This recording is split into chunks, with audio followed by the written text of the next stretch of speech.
আজিৰ পৰা এবছৰ আগতে বিটিআৰৰ প্ৰধান হিচাপে প্ৰমোদ বড়ো ডাঙৰীয়াই শপত লৈছিল।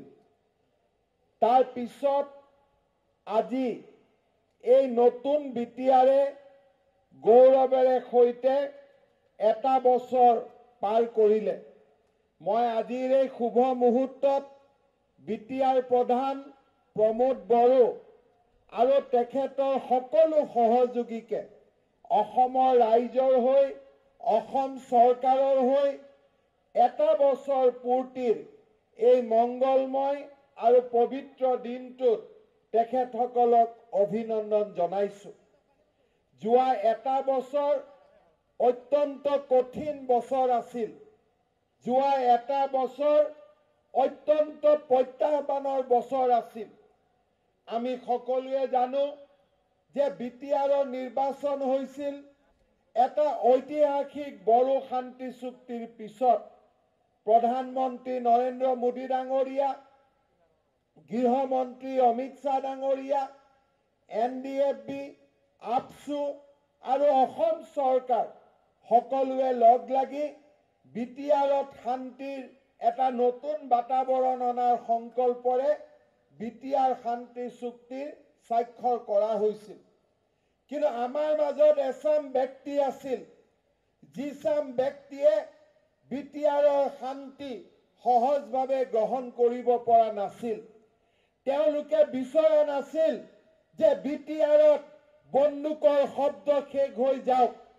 তেওঁলোকে বিচৰা নাছিল যে বিটিআৰৰ বড়োলেণ্ডৰ যুৱক যুৱতীসকলে অস্ত্ৰ হাতত লোৱা যুৱক যুৱতীসকলে মাক দেউতাকৰ কোলালৈকে আকৌ উভতি যাওক।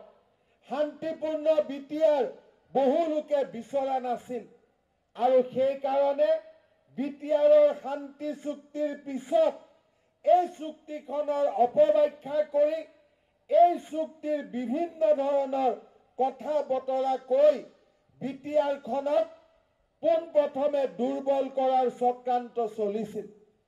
নিৰ্বাচন হ'ল, প্ৰমোদ বড়ো ডাঙৰীয়া, বিজেপি, AGP আমি সকলোৱে লগ লাগি বিটিআৰত চৰকাৰ কৰিলোঁ। চৰকাৰখনক স্থিতি ল'বলৈ ৩-৪ মাহ সময় দিয়া হোৱা নাছিল। আজি বোলে হাইকোৰ্টত কেছ, কালি বোলে অনাস্থা প্ৰস্তাৱ, কালি বোলে আন ষড়যন্ত্ৰ। 6 মাহ সময় আমি তেনেকে পাৰ কৰিলোঁ। বিটিআৰৰ নিৰ্বাচনৰ পিছত বিধানসভাৰ নিৰ্বাচন আহিল। বিধানসভাৰ নিৰ্বাচনৰ পিছতহে ক'ব গ'লে প্ৰমোদ বড়ো ডাঙৰীয়াই কাম কৰিবলৈ সুবিধা পালে। যদিও তেওঁক আজি আমি কৈছোঁ যে এবছৰ প্ৰমোদ বড়োৰ হ'ল, এবছৰ চকীত বহা হ'ল, কিন্তু কাম কৰিবলৈ তেওঁ আচলতে সুবিধা পাইছে যোৱা 6 মাহ আৰু 7 মাহত। আৰু এই সময়খিনিৰ ভিতৰত মাত্ৰ 6 মাহ 7 মাহৰ ভিতৰত বিটিআৰৰ জীৱনলৈ বহুত পৰিৱৰ্তন আহিল।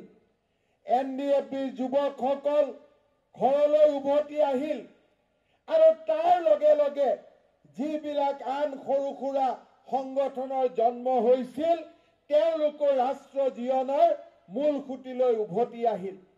প্ৰথমবাৰৰ বাবে আজি আমি দেখা পাইছোঁ যে বিটিআৰৰ জীৱনলৈ প্ৰকৃতাৰ্থত শান্তি আজি আহিছে। আজি বিটিআৰত অস্ত্ৰৰ শব্দ নাই, বিটিআৰত আজি তেজৰ ফাকু নাই। বিটিআৰত এতিয়া উন্নয়ন আৰু বিকাশৰ জয়গান এক নতুন বিটিআৰৰ ফালে আজি আমাৰ সমাজখন আগবাঢ়িছে। এই যোৱা 6 মাহৰ ভিতৰত আমি দেখা পাইছোঁ বিটিআৰৰ জীৱনলৈ উন্নয়নৰ এটা নতুন দিগন্ত আহিব ধৰিছে। কেইটামান দিন আগত আমি বিটিআৰলৈ আহিছিলোঁ আৰু এই বিটিআৰৰ ২৭৭৪ গৰাকী NDFBৰ প্ৰাক্তন সদস্যৰ আমি সংস্থাপনৰ তেওঁলোকক আমি ৰাষ্ট্ৰ জীৱনলৈ মূল খুঁটিলৈ উভতি আহিবৰ বাবে আমি সহায় কৰি দিবলৈ সক্ষম হৈছিলোঁ।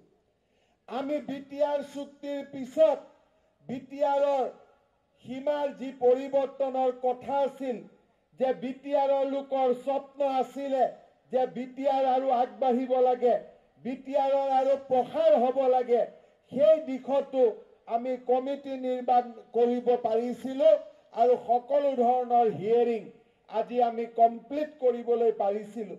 পিপি বাৰ্মা ডাঙৰীয়াৰ আকস্মিক বিয়োগ নহ'লে বিটিআৰৰ আন এক দফা ইতিমধ্যে আমি হয়তো কামত আমি এক প্ৰকাৰ আমি ক্ৰিয়ান্বিত কৰিব পাৰিলোহেঁতেন। যোৱাকালি এই বিটিআৰৰ সীমা নিৰ্ধাৰণৰ বাবে অসম চৰকাৰে এজন নতুন অধ্যক্ষ নিযুক্তি কৰিছে আৰু আমি বিচাৰিম যে খুব কম সময়ৰ ভিতৰতে বিটিআৰৰ লোকৰ যি সপোন, সেই সপোনো যাতে বাস্তৱত ৰূপায়িত হয়। এই সময়ছোৱাৰ ভিতৰতে আমি বড়ো ভাষাক অসমৰ সহযোগী ৰাজ্য ভাষাৰ মৰ্যাদা দিবৰ বাবে আমাৰ যি সিদ্ধান্ত আছিল, সেই সিদ্ধান্তক আমি বাস্তৱত ৰূপায়িত কৰিব পাৰিছিলোঁ।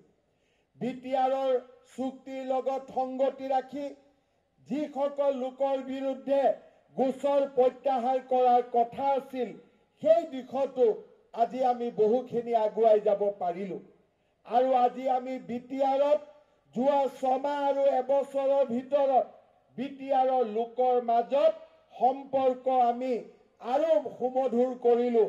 মানুহৰ লগত মানুহক আমি ওচৰ চপাই আনিলোঁ আৰু বিটিআৰৰ জীৱনলৈ শান্তি আৰু বিকাশৰ এক নতুন পৰিৱৰ্তন আমি কঢ়িয়াই আনিলোঁ।